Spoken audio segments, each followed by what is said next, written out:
तो आज मैं आपको एक अनोखी रहस्यमय कहानी सुनाऊंगा। अगर आप चैनल पर नए हैं तो अभी सब्सक्राइब कर ले, क्योंकि यह मेरा दूसरा नया चैनल है। तथा कहानी पूरा देखे, अंत में एक अनोखा रहस्य छुपा है। धन्यवाद। तो सुनिए। एक बार की बात है, एक गांव में एक किसान रहता था जिसका नाम था धर्मपाल। धर्मपाल बहुत मेहनती था, लेकिन उसका खेत एक बंजर जमीन पर था जहां कभी फसल नहीं उगती थी। वह हर साल गणेश चतुर्थी पर गांव के बड़े पंडाल में जाता था और गणेश जी से प्रार्थना करता था कि उसके खेत में भी फसल उगे। गांव में एक बहुत अमीर जमींदार था जिसका नाम था शिवशंकर। शिवशंकर हर साल गणेश चतुर्थी पर बहुत भव्य पंडाल लगाता था, जिसमें सोने चांदी की मूर्तियां और तरह तरह के पकवान होते थे। शिवशंकर को अपनी दौलत पर बहुत घमंड था। इस साल भी गणेश चतुर्थी का समय आया। धर्मपाल ने सोचा कि सिर्फ प्रार्थना करने से कुछ नहीं होगा, उसे खुद भी कुछ करना होगा। उसने अपनी पत्नी से कहा, मैं इस साल गणेश जी के लिए कोई मूर्ति नहीं खरीदूंगा। मैं अपने खेत में एक छोटा सा पंडाल लगाऊंगा और वहां अपने हाथों से एक मूर्ति बनाऊंगा।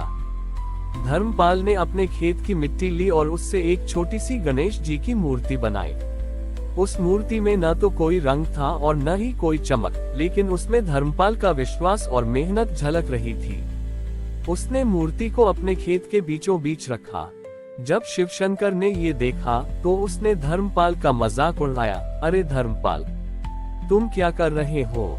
गणेश जी इस बंजर जमीन पर क्यों आएंगे? उन्हें तो हीरे जवाहरात और मोदक पसंद हैं। धर्मपाल ने मुस्कुराते हुए कहा, सेठ जी, गणेश जी हीरे जवाहरात में नहीं, बल्कि उन लोगों के दिल में रहते हैं जो मेहनत और विश्वास करते हैं। धर्मपाल ने अपनी पूजा शुरू की। उसने मोदक के बजाय अपनी झोपड़ी से कुछ गुड़ और पानी लाकर भोग लगाया। फिर उसने फावड़ा उठाया और अपने बंजर खेत को खोदने लगा। वो हर दिन फावड़ा चलाता, पसीना बहाता और गणेश जी से प्रार्थना करता रहता। गांव के लोग और शिवशंकर यह सब देखकर हंसते थे। उन्हें लगता था कि धर्मपाल पागल हो गया है। एक दिन धर्मपाल जब खेत में काम कर रहा था तो अचानक बहुत तेज हवा चलने लगी और बादल गरजने लगे। चारों तरफ धूल ही धूल हो गई। तभी अचानक मूसलाधार बारिश होने लगी। ये देखकर सब हैरान हो गए। बारिश इतनी तेज थी कि बंजर जमीन में पानी भर गया। गांव वालों को लगा कि यह सिर्फ एक संयोग है, लेकिन अगले दिन जब सूरज निकला तो उन्होंने देखा कि धर्मपाल के खेत की मिट्टी में छोटे छोटे अंकुर फूट रहे थे। ये देखकर सब चौंक गए। शिवशंकर ने भी ये देखा और उसे अपनी गलती का एहसास हुआ। वह धर्मपाल के पास आया और बोला, धर्मपाल, तुम सही थे। मैंने गणेश जी की पूजा सिर्फ दिखावे के लिए की, लेकिन तुमने उन्हें अपने कर्म और विश्वास से प्रसन्न किया। तुमने हमें सिखाया कि सच्ची भक्ति दिखावे में नहीं, बल्कि मेहनत और लगन में है। उस साल शिवशंकर ने अपना भव्य पंडाल नहीं लगाया। इसके बजाय उसने धर्मपाल के खेत में एक छोटी सी पूजा का आयोजन किया, जिसमें सभी गांव वालों ने हिस्सा लिया। और उस दिन गणेश जी ने पूरे गांव को सिखाया कि जीवन में सफलता पाने के लिए सिर्फ प्रार्थना करना काफी नहीं है, बल्कि उस प्रार्थना को कर्म से भी जोड़ना जरूरी है। धर्मपाल के खेत में हुई उस घटना के बाद पूरे गांव का नजरिया बदल गया था। लोग अब गणेश चतुर्थी को सिर्फ पूजा और पकवानों का त्योहार नहीं, बल्कि कर्म और एकजुटता का उत्सव मानने लगे थे। शिवशंकर, जो पहले अपने घमंड में रहता था, अब धर्मपाल का सबसे बड़ा समर्थक बन गया था। उसने अपने पंडाल के पैसे को गांव की भलाई के लिए इस्तेमाल करना शुरू कर दिया।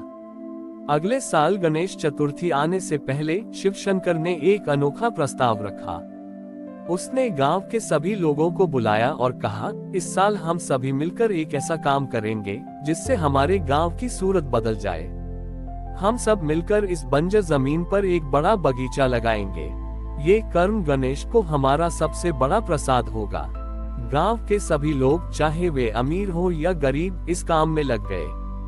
शिवशंकर ने फावड़े और बीज मुहैया कराए और धर्मपाल ने सबको सही तरीका सिखाया।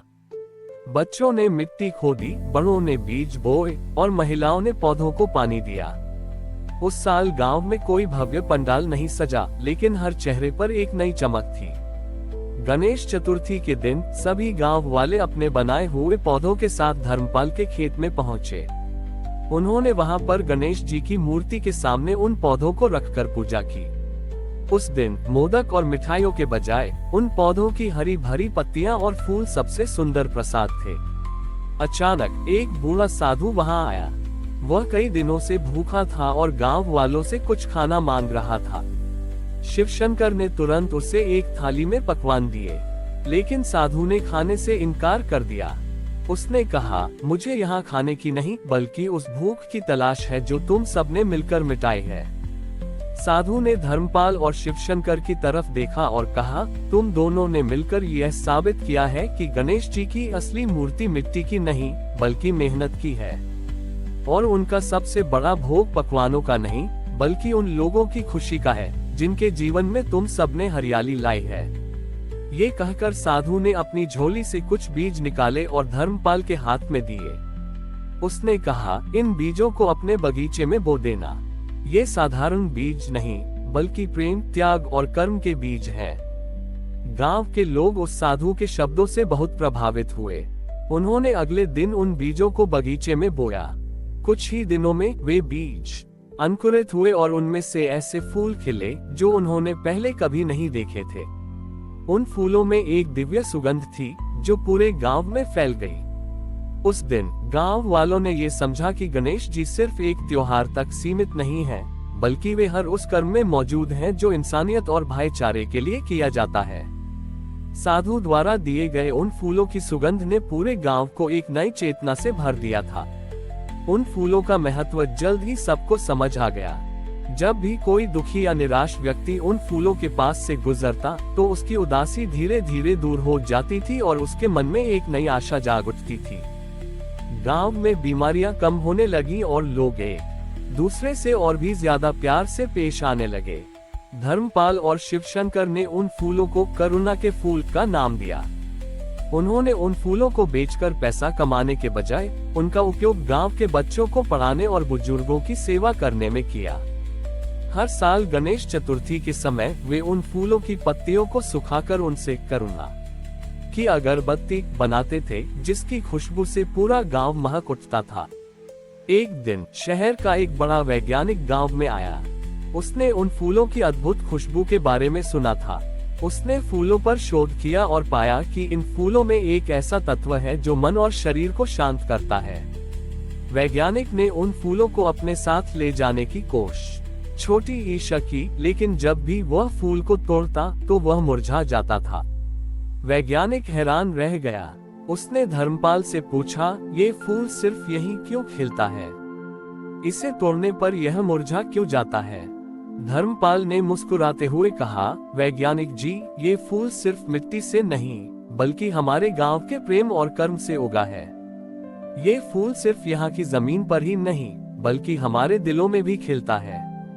आप इसे तोड़कर ले जा सकते हैं, लेकिन इसका असली सार केवल यही रहेगा।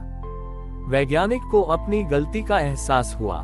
वह समझ गया कि विज्ञान से बढ़कर भी कुछ होता है, और वह है आस्था और मानवता। उसने गांव वालों से माफी मांगी और वहां रुककर धर्मपाल और शिवशंकर के साथ मिलकर गांव के विकास में मदद करने लगा।